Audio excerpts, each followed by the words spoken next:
Overdue at a friend's house for dinner. I parked the minivan in the garage and urged my daughters to get out of the car and into the house where my wife and the babysitter were waiting. I reached into the back seat to help my 6-year-old Gracie expedite her exit, which is when she hit me in the face with the beads. These purple and gold Mardi Gras beads were just some of the plastic detritus that collects in the home of any family with small children, petrochemical dust bunnies that accumulate via Happy Meals and wishes granted by the cut-rate fairies my children find under rocks. Wherever they come from, they really hurt when they struck me across the bridge of my nose. I took the beads from Gracie. "Say goodbye," I said, and then, my friends, I turned and hurled those beads as far as I could. In the moment it took for the beads to arc through the air up into the roof of our neighbor's garage across the alley, they transformed from a worthless plastic gimcrack into my daughter's most prized possession, a priceless heirloom handed down through generations of hysterically overdramatic little girls. Gracie howled as if I had just taken her to a kennel, allowed her to pick out a puppy, and then stabbed it. Her 8-year-old sister Rosie, whose hobby is acting out tragic Italianate operas of her own devising, clutched her notional bosom and wailed, and both girls ran screaming into the house ahead of me. When I came in, the babysitter was seated in the kitchen, glazed shock on her face. In the living room, my wife, Beth, embraced a weeping Rosie and Gracie, who told them between sobs of what I had done with their very favorite beads they loved so very, very much. He threw them! They're on the roof! They're on the roof! My wife looked at me with a merciless disdain. "I'm sure he feels very bad about it," she said. I decided to be a man about it. That is, I decided to correct the situation without ever admitting I had committed an error. I went down to the basement, retrieved our ladder, and passed the still goggling babysitter on the way out the door.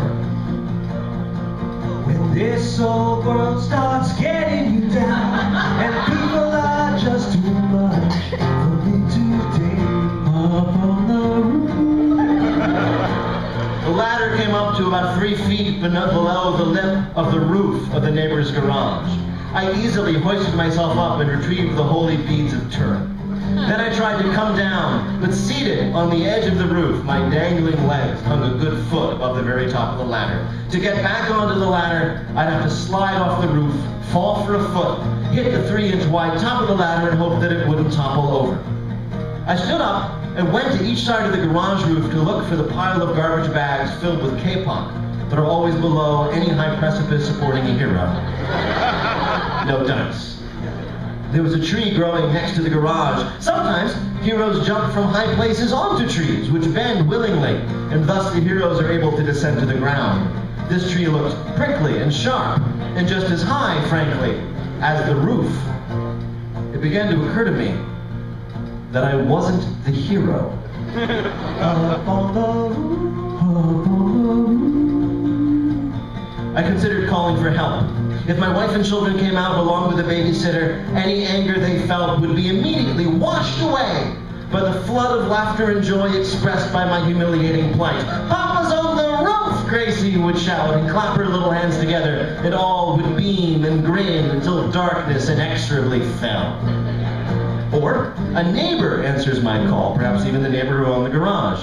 After hearing my abashed explanation, the neighbor would produce a taller ladder, and I would descend, and news of the incident would spread like ragweed throughout the neighborhood, and parents would jokingly tell their children to keep their fake plastic jewelry away from Mr. Sagal. In contemplating that, I realized that I would quite literally rather die, which is a striking thought to have at a moment when you are standing on a roof. Up on the roof. The public humiliation scenario was becoming more and more likely as I stood there visible for miles, the figurehead of the USS Moron. I sat down on the edge of the roof and, holding my breath, pushed off into space. My feet hit the ladder. It wobbled but did not fall. I climbed down, folded up the ladder, and walked inside. The girls were still sobbing. I handed Gracie the beads. "There," I said. She sniffled, but kept crying. How did you get them? She asked. I climbed up and got them, okay? I'm sorry I threw them on the roof, but you shouldn't have hit me with them. Beth and I walked out the door to go to our friend's house. As we left, I noticed that the beads had been dropped into a corner of the sofa.